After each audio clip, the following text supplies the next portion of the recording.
심한 충치, 치주염이 심해서 잇몸이 다 망가졌다든지 뭐 이가 깨졌다든지 뭐 여러 가지 이유로 치아가 상실되는 상황이 발생하는데, 문제는 이제 겁난다는 이유로, 바쁘다는 이유로, 여러 가지 이유 때문에 이제 오랫동안 뭔가 치료를 못 받고 계시는 환자분들이 많습니다.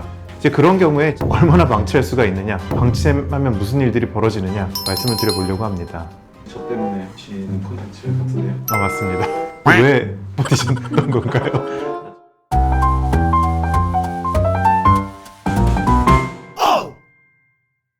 네, 안녕하세요. 저는 정선비 정한울입니다.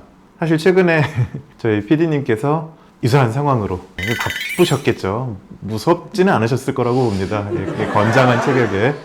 왜 버티셨던 건가요? 저는 갑자기 확 고름이 막 차고 엄청 아팠거든요. 살릴 수가 없다. 그냥 빼셨거든요. 살만 저희 PD님이 발치하셨던 치아는 이제 아래 맨 뒤쪽 어금니인데요. 맨 뒤에 어금니라고 하는 건 굉장히 크거든요. 네, 제일 큰 이 중에 하나이기 때문에 그 하나가 없으면 사실 씹는 힘이 좀 덜 하셨을 거라고 생각이 드는데, 정신력으로 마음을 괜찮다라고 한번 누르시지 않았을까 싶습니다. 여러 가지로 씹는 그런 것들이 달라지기 때문에 건강한 쪽, 씹을 수 있는 쪽, 즉 반대쪽으로 주로 이제 씹으시게 되는데, 치아라는 것도 역시 골고루 씹어주고 골고루 힘이 가해져야 치아도 건강하고 잇몸도 건강한 거고 관절도 좋은데, 한쪽으로 씹다 보면 어느 특정 치아들, 관절, 근육 이런 데 무리가 아무래도 조금 더 가게 될 거고, 그러다 보면 그쪽이 또 안 좋아지면 또 반대로 넘어올 거고, 이제 이런 불균형적인 것들이 순차적으로 발생하다 보니까 한쪽이 없는 채로 괜찮다라고 이제 스스로 위안하시고 반대쪽으로만 씹으시고 이런 것들이 좋지는 않죠. 그래서 제가 이쪽 위아래 다 찌르잖아요. 반성하셔야죠.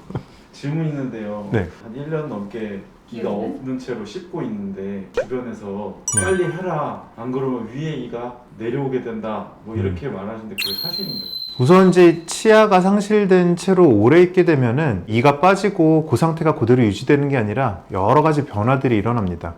치아는 뼈로 둘러싸여져 있어요. 치아가 적절한 힘을 받아야 주변 치주 조직으로 전달이 되고 건강한 힘을 받아서 뼈도 건강하게 유지되고, 이제 이런 좋은 순환이 있어야 되는데, 그 잇몸뼈라고 하는 치조골은 치아가 없어지게 되면은 그 잇몸뼈들이 내려갑니다. 치아랑 거의 공동 운명체 같이 좀 생각을 하시면 돼서 높이도 줄게 되고 폭이 줄게 되거나 해서 여러 가지 면에서 추후에 임플란트 하기 좀 어렵거나 혹은 뼈 이식, 이런 술식들이 많이 동반이 되게 되죠. 두 번째가, 치아들은 항상 움직여요.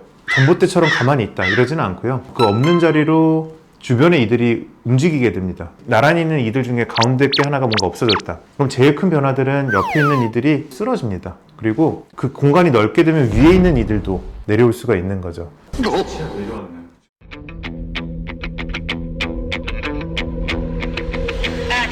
전체적으로 조금 내려와 있는 경향이 있어요. 그러니까 이들이 움직이게 되는데, 통상 뭐 6개월 또는 1년 정도로 얘기를 드리는데, 그 정도의 움직임 정도는 수복을 하는 데 있어서 그렇게 큰 애로사항까지는 아닌데, 주로 이제 한 1년 이상이나 방치가 됐다 그러면은 원래 치아가 있어야 될 공간들이 줄어들게 되니까 이가 만들 수 있는 공간이 좁거나 낮거나 이제 이런 상황이 발생할 수 있게 됩니다. 뿐만 아니라 점점 이제 내려오게 되다 보니까 뼈 안에 있어야 될 뿌리도 노출이 되고, 그만큼 뼈의 지지는 약해지고 그 이도 뭐 시리거나 예민해질 수가 있고, 그런 상황이 발생을 합니다.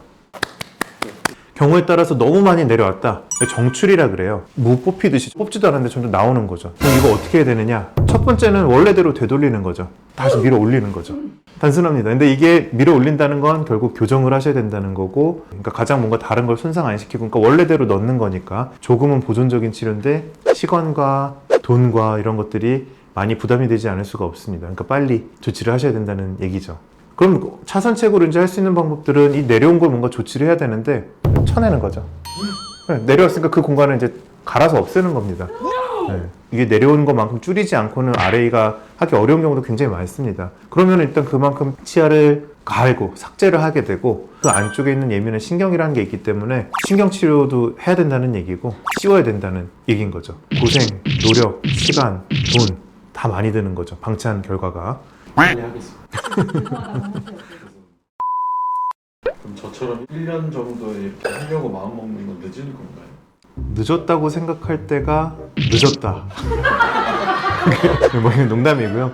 이를 빼자마자 바로 임플란트를 할 수도 있고 조금 기다렸다가 할 수 있는데 그 기다리는 게 사실 몇 개월 정도 됩니다. 짧게는 한 달, 뭐 3개월 그 이상도 볼 수 있는데 보통은 한 6개월 또는 뭐 적어도 1년 이내 정도까지 이제 넓게 얘기를 할 수 있다고 봤을 때 그래도 너무 늦지는 않지 않았을까. 근데 이제 1년 넘어가게 되면 더 방치가 되는 시점인데 피디님께서 용기를 내주셔서 진단을 다시 이제 어쨌든 하게 되고 위에 입도 약간 내려온 양상은 있었는데 다행히 교정을 한다거나 내려온 만큼 뭐 쳐내고 뭘 또 씌우고 신경치료 이렇게까지는 안 해도 되는 상황이었던 걸로 기억합니다.